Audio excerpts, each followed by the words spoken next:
dear friends and net aspirants, welcome back to High Point again. And in this video, we will be learning about another important concept in cultural studies known as post-industrialism and the new production and consumption. So if you are a first-time listener, if you are interested to have more videos like this, you can subscribe to my channel and also press the bell icon so that you get a notification whenever we are publishing a video in here. And also follow me on Instagram, because there also we are sharing lot of variety of materials which are relevant for your net JRF English language and literature preparation. And also don't forget to visit my website www.highpoint.in and have the free trial and see whatever we have provided in the form of audio lectures and PDF materials, downloadable PDF materials there, and see whatever we have provided there. And if you're interested to join our family as a student, you can join from the website itself. And if you want to know what anything related to the materials or the free bonuses or any other facilities that we are sharing in here in our website, you can WhatsApp me or call me in this number or use the Instagram platform to reach out to me. Okay, moving on, let's have an introduction about the concept post-industrialism. What is it? In the 1970s, the Fordist model began to face a crisis. So what was Fordist model? I have already explained in the previous video. If you have not watched it, the link to it is there in the I button. You can click there and see the video and watch it. If you have missed any of the videos in the whole series of cultural studies, it is also available in the I button. You can have the playlist and see understand the concepts if you have missed anything so far. So in 1970, the Fordist model began to face a crisis. So what was Fordist model? Fordist model was adopted by Ford, the great industrialist Ford, and it was like, there will be lot of activities and works going on as part of the manufacturing in a factory, right, in a manufacturing of the product. And there will be lots of labors involved in it. So a labor will be equipped and he will be an expert of something that he is doing. He may not have knowledge of everything that is going on in an industry, that he or she will be expert in that particular work only. Suppose it is making a car, the industry is making a car, the factory is making a car, and the car is the product. So one who is making the door, or one who is making the engine, or any part of the engine, then he or she will be an expert in making that particular element in that entire product, nothing else. So in 1970s, the Fordist model began to face a crisis. What was the crisis? The crisis of overproduction. So because of this kind of a model of working, what happened? There were surplus amount of products in the market. The market was flooded with products, various kind of products. So in the car session itself, you had different kinds of cars. How this overproduction happened and how it faced a crisis? Because of the economies of Japan, Korea, Singapore and China began to pose serious threat to Euro-American monopoly over the world market. So in the beginning of the 20th century, or in the half of the 20th century, in the middle of the 20th century, you can see that mainly American and European companies were, they have a monopoly over the world market. But after becoming independent, many other Asian countries like Japan, Korea, Singapore, China, they also began to come up with their own products, various kinds of products. And their economics, mainly Asian countries' economies, were a threat to Euro-American monopoly over the world market. So these two mainly paved the way for the crisis of Fordist model in the 1970s. An alternative model emerged. So Fordist model they cannot adopt no more. So an alternative model is needed. So that got emerged. Instead of mass production, the system involved a small batch customization. So initially it was not initially, but adopting Fordist model, our production happened. Now our production and the uniform kind of production. So if you are producing a particular product, you uniformly produce that in a large amount of in a large amount. If you are producing a product, then uniformly in a same way with the same characteristics and features, they will produce that product in a massive way. That need to be ended. And in the alternative model, what happened? Customization happened, batch customization. So if you take the example of shampoos, nowadays, if you have hair fall, you have a particular kind of shampoo in a brand itself. So for in Dove itself, you have different kind of shampoos aiming at a different kind of solutions, aiming at different kind of problems to give solution for that problem. So in that way, instead of mass production, what happened? Batch customized production began to appear. Instead of uniformity, the focus was on flexibility and niche marketing.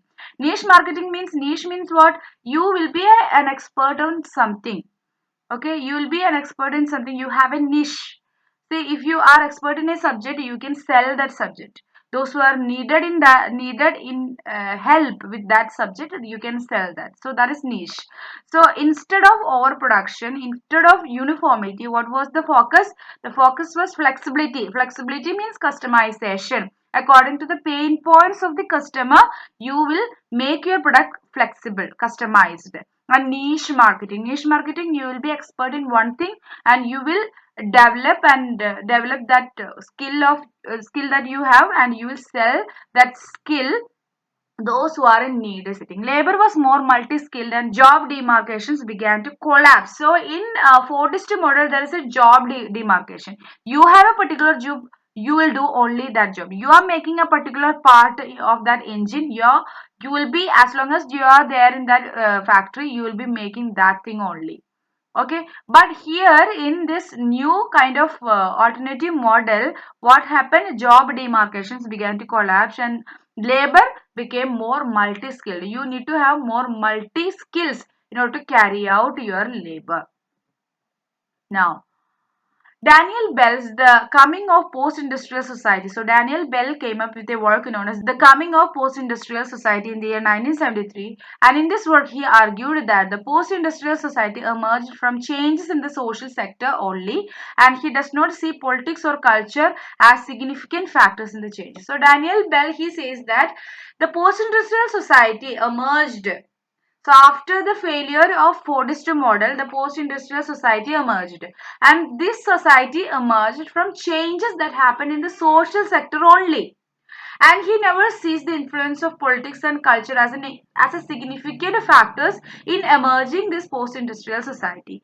Bell suggests that the following changes occur in the shift from industrial to post-industrial society. So as the society shifted from industrial to post-industrial society, these changes happened, or because of these changes, post-industrial society emerged. There are some changes that he suggests. Let's see one by one. The first one is introduction of industrial labor. Industrial, there is no need of surplus uniform kind of products need to be produced. So there will be a reduction in industrial labor, increase in industrial output despite reduction in labor due to increased mechanization.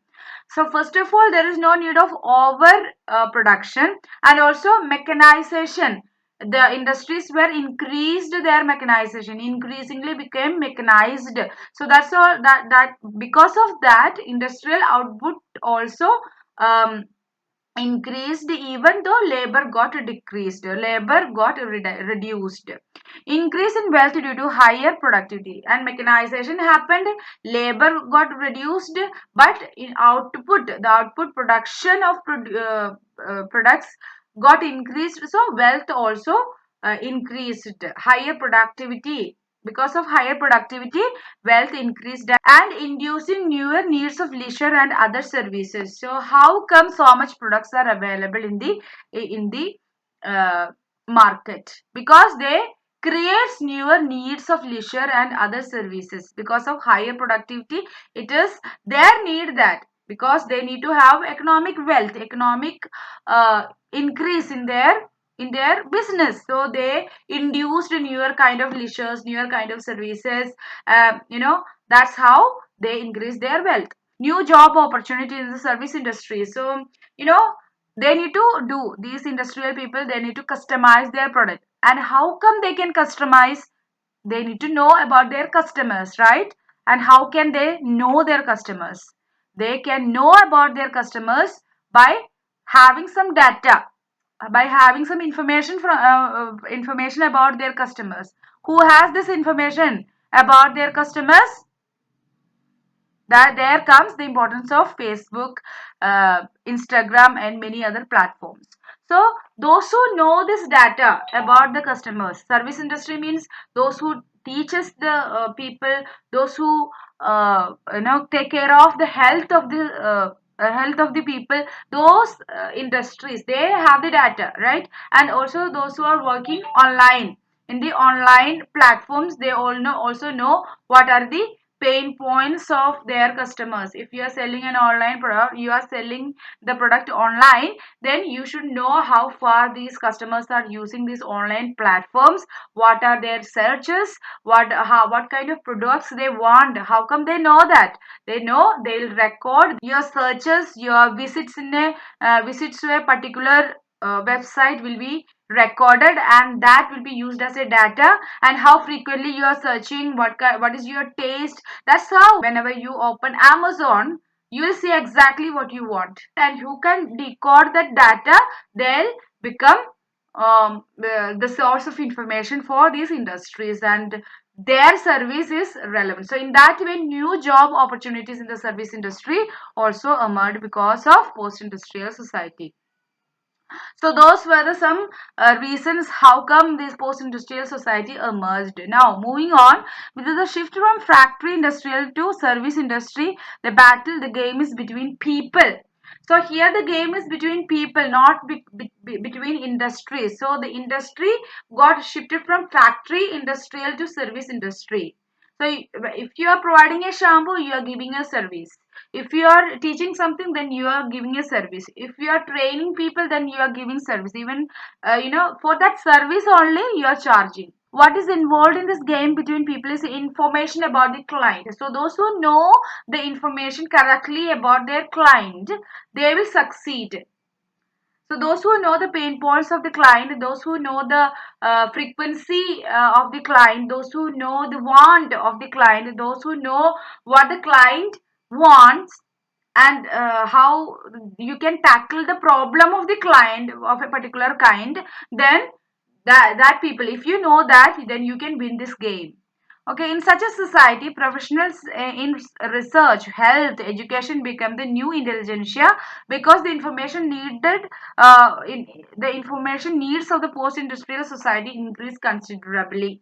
So if you want to produce something, if you have a product and you need to, you know how to produce this thing, but how come you know, how come you reach this product into your clients, and how come the clients uh, felt a need for your product? So that you need to have this information about the client in order to shape your product, in order to customize your product, in order to sell your product. You need to have this information. So those who are working in research, in health, in education, they become the new intelligentsia of the society, because they possess this kind of information, and that information is needed for post-industrial society to to develop. Information and communication technology have transformed the production process. So how come these people, these research, healthcare, education people, how they are getting information? From telecommunication technology. And telecommunication technology also transformed the production process. Financial capital is now global. So your financial capital or finance is not restricted to the geographical area of a nation, but is transnational, it is global, with the interthinking of the world's major stock exchanges and banks. So because of this world major stock exchanges and banks, financial capital is now global. Contemporary production processes are fragmented.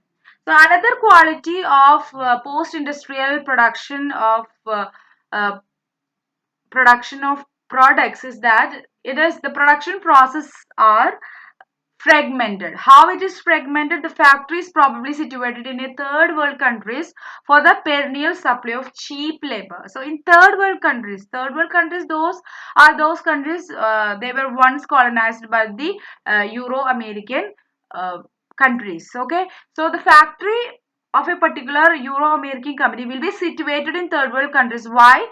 Because of globalization that happened, and third world countries, it will provide cheap labor. Finance of these factories are controlled by totally from different countries. So even the factory is situated in a third world country, the finance, the economy of the factory, the money exchanges of the factory will be controlled from first world countries, because the mother plant, the mother factory will be situated in the first world country, or the company offices of the factory will be situated in a different wealthy or first world country, and that's how the contemporary production process is fragmented. The factory will be situated in different third world countries, and the factories are controlled from first world country.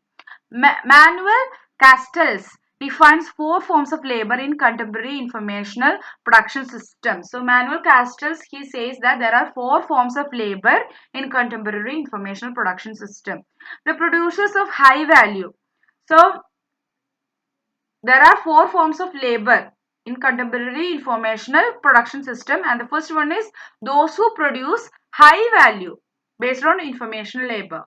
So those who have this information labor, they are the producers of high value jobs, and the producers of high volume based on low cost labor. In low cost labor, you can produce many things, many surplus amount of things. So producers of high volume. Then the producers of raw materials. You have information, you have low cost labor, and you need to have raw materials to produce something, right? So it is based on natural endowment. Then have the redundant producers based on devalued labor. Any industry can contain all four types in varying quantities. Not that one industry have high value, high volume thing, but in every other industry, in every other factory, in every other factory situation or industrial situation, these four kind of jobs will be there. But it will be in varying quantities according to the type of industry. If you are working in informational kind of online kind of industry, then informational labor, the first and the second and third also will be fourth also present will be there. Raw materials are needed. If you are an educator, you need raw materials, you need high volume, and you also need high value in order to sell your product. Okay. So in that way, in varying quantities, all these four types will be present in any other industries. Niche marketing breaks up in the market into increasingly smaller groups. So first of all, because of the presence of factories in various third world countries, and it is controlled, economically controlled from another first world country, the production became fragmented. And also niche marketing is also another quality of quality of post-industrial society. Niche marketing also breaks up the market into increasingly smaller groups. How come? Theoretically, at least every individual can find a commodity to suit her or his exact specification. So you will be, every other person will be capable of doing something in that way in which you will be master. So I have a knowledge about English literature, and some kind in a way I am master of it. I know various other things. I know how to memorize this thing. So all these tactics and things are explained in my website. Okay, you can go and have the free trial and see whatever we have provided. So theoretically it is speaking, every other individual, adult individual, will be capable of doing something in a master way, will be well versed in that. So you can sell that skill or the knowledge that you have or any other product that you have to other individuals, those who are in need of it.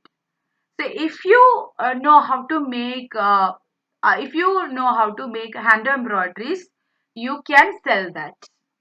If you know how to speak very well, you can teach other people to speak very well just like you.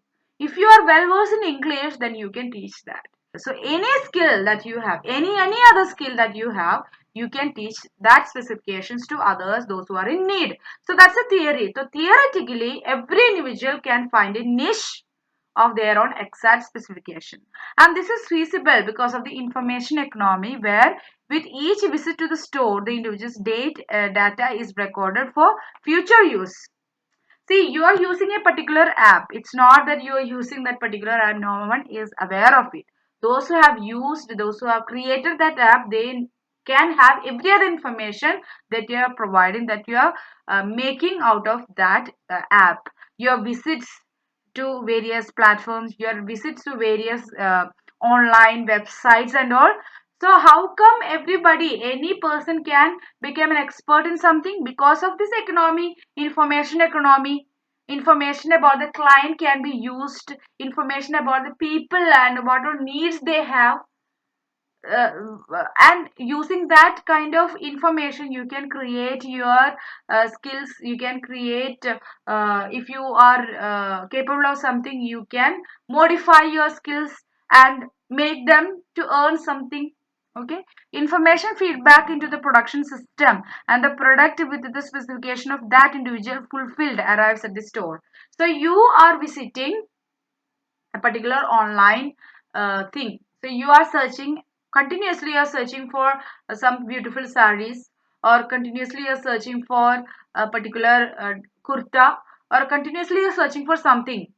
And those who are sitting at the back end who are collecting this and recording this information collectively, just like you, there are millions of other individuals, and collectively they will create a database in which they will understand that, see, this particular age group requires this kind of things. This particular age group requires this kind of thing, and this is very well. If you have noticed the insights that you have in your business Instagram account, if you have a business or artist Instagram account, then you can have the insights, how frequently people are visiting to your account, what are the genders of the visits, you know, but how come, how far the subscribers are visiting, non-subscribers are visiting, how many people are following you, how what are the days in which they are frequently sitting, what are the hours that they are frequently sitting, how far they have viewed and liked your your whatever you have published there. So this is the information, this is the database, and according to that they can modify their skills, and they are bring about a product, and that product will, according to its specification, will fulfill the individuals individuals pain points, problems, and according to the need of the client, the product will appear in the store. It is possible only with an ever faster information flows in the cyberspace. So how come this can happen? That flexibility of product can happen only because of the faster information flow. Otherwise this is not possible. If you don't have any data about your client, just like this, how far they are searching, what color they are preferring, what kind of work they are preferring, what kind of problems that they have in a particular field, how come you can know that? If only there is a faster information flow in the cyberspace, that can only happen. Okay, now, so far we had discussed the characteristics and features and some facts related to post-industrial society, its production and consumption. Let's have in conclusion the rise and expansion of a service company. So in post-industrial society, you can see a rise and expansion of service economy, the information of knowledge, allies, new hierarchies of technical labor. So if you are working if you have a technical labor, information knowledge elites, information, those who have this information about the client, those who have a niche, they are the elites. This rise of new social movements. So there is a social movement happening. Every other search, every other things are recorded, and using that recorded data, the products are produced and the consumers are buying them accordingly. So there is a rise in new social movements. So the new social movement we will discuss in the next video, upcoming videos. Information becomes a product and a process.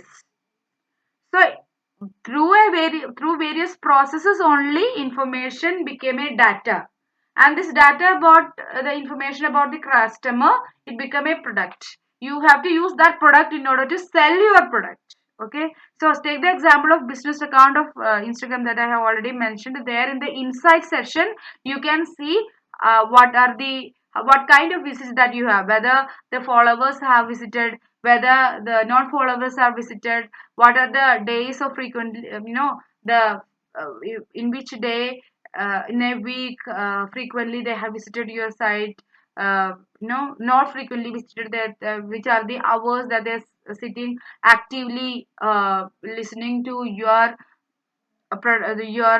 post that you have uploaded in the Instagram.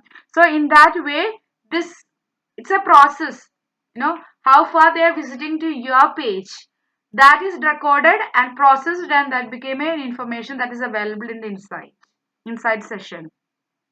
That is self a product, and that product is used in order to sell your information networks and wired society. So information is a process created through a process, and it became product, so naturally it will be also in a net, it is also a network, and that created wired societies. Centralized control but decentralized production units. That means the factories will be in a third world country, but it will be economically controlled from another first world office or another first world mother plant. Okay, so centralized control, there is a centralized control, everything is controlled from that mother plant only, but decentralized production units. Uneven global development, where industrial mass production occurs at the periphery and knowledge production occurs at the western center. Here the knowledge production about a product, about the niche, about the every other knowledge production will happen at the center, but the production of the products will happen at the periphery. The third world countries, they are at the periphery, the first world countries are at the center, and the center controls everything. Even the production is controlled by the center. So the knowledge creation production will happen in the center. That means the knowledge will be collected, information is collected in the center, and it is processed in the center and used by the center in order to control the peripheries, in order to control the mass production of the products. Okay, so the control will be at the center, but the mass production will happen at the periphery. So these are some valuable information about post-industrial society, its production and consumption. If you have any doubts, you can comment that below or directly ask me in my Instagram, as well as use this WhatsApp number in order to reach out to me. Don't forget to visit my website, see whatever we have provided there. Even if you are studying on your own, you can have a free trial and see whatever we have provided, what are things we need to cover for NET JRF English Language and Literature exam, that you can see from the website. And if you're interested, let me know through this number or through my Instagram page. And if you have not yet subscribed, subscribe to my channel and press the bell icon. And also, if you like this video, press the like button and share this to your friends, those who are in need. Okay, that's all about it. Meet you in the next video session, and then ta-ta.